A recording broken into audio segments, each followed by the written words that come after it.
Hello ସାଙ୍ଗମାନେ, good morning. ଆଉ ଯେଉଁ ବାତ୍ୟା ଦାନା ବାଲେଶ୍ୱର ଆଡ଼କୁ ଏତେ ବିପଦ ନାହିଁ, ସିଏ ଧାମରାରେ ଲ୍ୟାଣ୍ଡଫଲ୍ କରି ଅନ୍ୟ ଆଡ଼କୁ ସେ ଦିଗ ପରିବର୍ତ୍ତନ କରିଦେଇ ସାରିଲାଣି। ତ ଏବେ ବିଶେଷ କିଛି ମାନେ ପବନ ଫବନ ଦେଉନି। ତ ସେମିତି ନର୍ମାଲି ପବନ ଏବଂ ବର୍ଷା ହେଉଛି। ଆଉ କାଲି ରାତିରୁ ଆମେ ଠିକ୍ସେ ଶୋଇନୁ। ପବନ ରାତିରେ ଏତେ ବିଶେଷ ହେଉନଥିଲା, ତଥାପି ଟିକେ ଭୟ ରହିଛି କ'ଣ ହେବ କ'ଣ ନାହିଁ। ଆଉ ଘର ପାଖରେ ବଡ଼ ବଡ଼ ଗଛ ସବୁ ଅଛି ତ, ଆଉ ଆମର ଏଇ ଆଜବେଷ୍ଟ ଘର, ଆଉ ସେଥିପାଇଁ ଭୟ ଭିତରେ ଟିକେ ଅଧିକ ଥିଲୁ। ଆଉ ଏବେ କାହିଁ ନର୍ମାଲ ପବନ ଦେଉଛି ଆଉ ବର୍ଷା ହେଉଛି। ଆପଣମାନଙ୍କୁ ବାହାରୁ କିଛି ଭ୍ୟୁ ଦେଖାଇ ଦେଉଛି, ଦେଖନ୍ତୁ। ଏଇ ସାଙ୍ଗମାନେ ଦେଖନ୍ତୁ, ଇଏ ହେଉଛି ଆମ ଘର ବାଡ଼ିର ଦୃଶ୍ୟ। ଏଇଭଳିଆ ଅବସ୍ଥା ହେଇଛି। ଆଉ ଦେଖନ୍ତୁ, ଏଇ ଆମ ଅମୃତଭଣ୍ଡା ଗଛ ଗଡ଼ିଯାଇଛି। ଆଉ ଦେଖନ୍ତୁ, ଆମ ଘର ପାଖରେ ଏଇ ଯେଉଁ ବଡ଼ ବଡ଼ ଗଛ ନାହିଁ, ଏଇ ଗଛ ପାଇଁ ଟିକେ ଭୟ ଲାଗୁଛି। ଆଉ ଦେଖନ୍ତୁ, ଏ ବାହାରେ କେମିତି ପାଗଟା କେମିତି କ'ଣ କରିଛି। ଆଉ କେତେ ମାତ୍ରାରେ ପବନ ବହୁଛି ସେ ଦେଖିଦିଅନ୍ତୁ। ଆଉ କିଛି ଲୋକ ମାନେ ବାତ୍ୟା ଭୟରେ ଆମର ଯେଉଁ ପାଖ ସ୍କୁଲ ସେଠି ଅଛନ୍ତି, କିଛି ଲୋକ ଅଛନ୍ତି। ଏବେ ମୁଁ ବାହାରକୁ ଛତା ନେଇକି ଆଇଲି। ଦେଖନ୍ତୁ ଟିକେ କେଉଁଭଳିଆ ପବନ ହେଉଛି, ଟିକେ ଦେଖିଦିଅନ୍ତୁ। ଲାଇନ୍ ନା, ଲାଇନ୍ ନାହିଁ। ଲାଇନ୍ କାଟି ଦେଇଛି। ଲାଇନ୍ ଯାଇ କେତେବେଳେ ଛାଡ଼ିବ ଆଇବ ଯାଇକି। ଆଉ ଏଠି ଦେଖନ୍ତୁ, ଏଟା ଗୋଟେ ଆମ ହେଉଛି ଚାଳ ଘର ଏଇପଟେ। ଆଉ ଏଠି ଆମର ଗୋରୁ ବନ୍ଧା ହେଇଛି। ଏଠି ଗୋରୁ ବନ୍ଧା ହେଇଛି, ଆମ ଗାଈ। ଏଇଭଳିଆ ଘରର ଅବସ୍ଥା। ଆଉ ଜେଜ ସେଠି ବସିଛନ୍ତି, ଦାନ୍ତ ଘଷୁଛନ୍ତି। ଭଳିଆ ପବନ ହେଉଛି ଦେଖନ୍ତୁ ଆଜ୍ଞା। ମାନେ ଦେଖିଲେ ତ ଆପଣମାନେ କେମିତି କ'ଣ ପାଗ ହେଇଛି। ପବନ ଏବେ ବି ମଧ୍ୟ ଆଉ ସେମିତି ଏତେ ମାତ୍ରାରେ ପବନ ହେଉନି। ଆଉ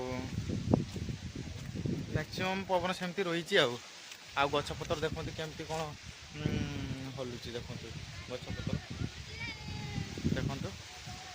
ଆଉ ଏଠି ଘର ଆଗରେ ଆମର ସ୍କୁଲ ଗୋଟେ ପାଖରେ ଅଛି।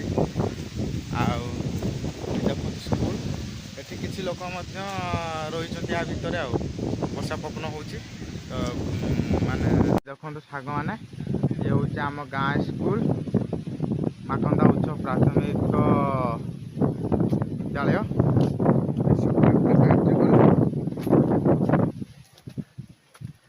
ଏଠିକି କାଲିଠୁ କିଛି ଲୋକ ଏଠି ବସବାସ କରୁଛନ୍ତି। ଏଠି ରୋଷେଇ ଚାଲିଛି, ଲୋକ ଖିଆପିଆ କରିବେ। ଶୁଖିଲା ଖାଦ୍ୟ ପିଲାମାନଙ୍କୁ ଦିଆଯିବ। ହଁ ମାତ୍ରାକା କିଛି କୁହ ବାତ୍ୟା ବିଷୟରେ। ବାତ୍ୟାର ସ୍କୁଲ ବହୁତ ଲୋକ ଅଛନ୍ତି, ଖାଇବା ପାଇଁ ହଇରାଣ ହେଉଛନ୍ତି। ତାଙ୍କ ପାଇଁ ସକାଳୁ ପଖାଳ ଖାଇବା ପାଇଁ ଶାଗ କି ଭଜା ଗୋଟେ କି ଦରକାର। ଯଦି ସେତିକି ବ୍ୟବସ୍ଥା କରିବା ପାଇଁ ମୁଁ ଯାଉଛି। ରନ୍ଧା ଖାଦ୍ୟ ନା ଶୁଖିଲା ଖାଦ୍ୟ ଦିଆଉଛି? ରନ୍ଧା ଖାଦ୍ୟ। ରନ୍ଧା ଶୁଖିଲା ଖାଦ୍ୟ ଆମର ନାହିଁ, ଆମେ ଡେଭଲପ୍ କଲେଣି ବହୁତ। ଓହୋ ଆଚ୍ଛା, ଆମେ ଆଉ ତଳେ ଅଛେ ନା। ଓହୋ, ଠିକ୍ ଅଛି। ହଉ ଚାଲୁ। ଯେ ଆମର ସ୍ଥାନୀୟ ବାସିନ୍ଦା କିଛି ରହିଛନ୍ତି। ଆଉ ଏଠି ଦେଖନ୍ତୁ, ଆମର ଗାଡ଼ି କାଲିଠୁ ଏଇଠି ଠିଆ ହେଇଛି। ଗାଡ଼ି ଆମର ରହିଛି ଏଇଠି।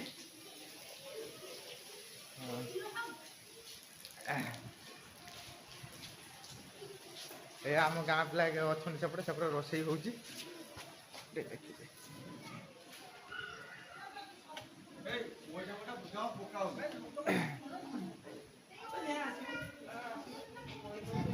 ରେ ମୋ ସାଙ୍ଗ ପିଲା ଜଣେ ବସିଛି, ସେ ଯେଉଁ ଷ୍ଟେଚରରେ ବସିଛି।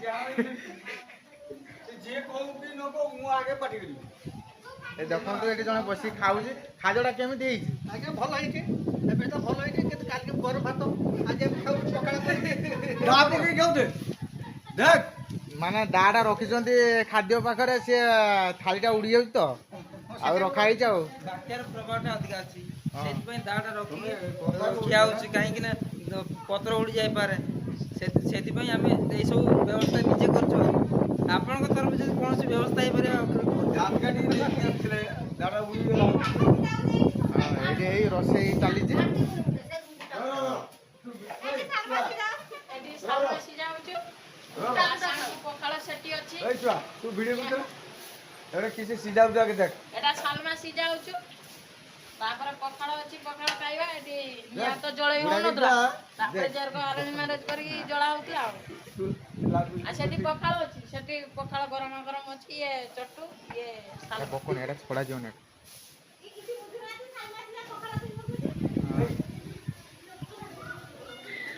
କାମ ଚାଲିଛି ଏମିତି ଆଉ। ଇଏ ତ ତଳେ ଦେଖିଲେ ଉପରେ କିଛି ଲୋକ ଅଛନ୍ତି ଆପଣମାନଙ୍କୁ ଉପରେ କିଛି ଭିଡ଼ିଓ ଆପଣମାନଙ୍କୁ ଦେଖଉଛି ଦେଖନ୍ତୁ।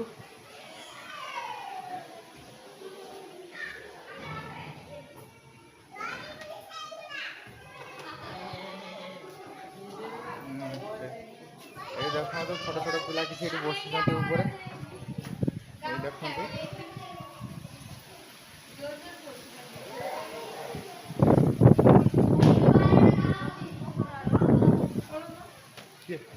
ଆମ ଘରେ ଏଇଠି ଆ ଭିତରେ ଭିଡ଼ିଓ କରୁଛନ୍ତି ହଁ ଆ ଭିତରେ ଆମ ଫ୍ୟାମିଲି ଅଛନ୍ତି କିନ୍ତୁ କରେଣ୍ଟ ନଥିବାରୁ ଅନ୍ଧାର ଦେଖାହଉଛି ଆଉ କିଛି ଦେଖାଯାଉନି। ଏବେ ସାଙ୍ଗମାନେ ଦେଖନ୍ତୁ ମୁଁ ପୁରା ଦୁଇ ତାଲା ଉପରେ ଅଛି। ଦୁଇ ତାଲା ଉପରୁ ଆପଣମାନଙ୍କୁ ଭିଉ ଦେଖନ୍ତୁ ଦେଖନ୍ତୁ ଆଜ୍ଞା କେମିତି କ'ଣ ପବନ ହେଉଛି। ମୋ କଥାଟା ଆକ୍ଚୁଆଲି କ୍ଲିୟର ଶୁଣାଯାଉ ପାରୁନଥିବ କିନ୍ତୁ ଦେଖନ୍ତୁ ମୁଁ ଆପଣଙ୍କୁ ବାହାର ଭିଉ ଦେଖାଇ ଦେଉଛି କେମିତି ଦେଖାହେଉଛି କେତେ ମାତ୍ରାରେ ପବନ।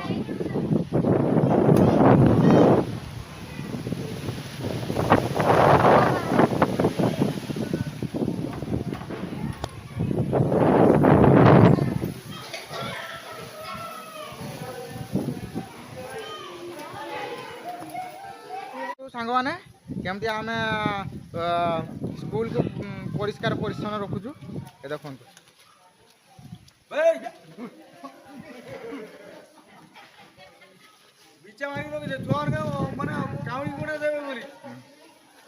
ଠିକ୍ ଅଛି ଠିକ୍ ଅଛି ଦେଖନ୍ତୁ ଏଇଟା ଦେଖନ୍ତୁ ଏଇ ସ୍କୁଲ ନାଁଟାକୁ ମୁଁ ଦେଖାଇ ଦେଉଛି ମାକନ୍ଦା ଉଚ୍ଚ ପ୍ରାଥମିକ ବିଦ୍ୟାଳୟ ମାକନ୍ଦା ଦେଖନ୍ତୁ। ଦେଖନ୍ତୁ ପରିବେଶ କେମିତି ପରିଷ୍କାର କରୁଛନ୍ତି ଆମର। ଅଜା ତମ ନାଁଟା କୁହ ଅଜା। ମାନିକା ମୋରୁ ଫର୍ମ ମାକନ୍ଦା ଘୋଡ଼େଇ ମାକନ୍ଦା କା ହଁ ଠିକ୍ ଅଛି ଠିକ୍ ଅଛି। ମୁସ୍କିଲ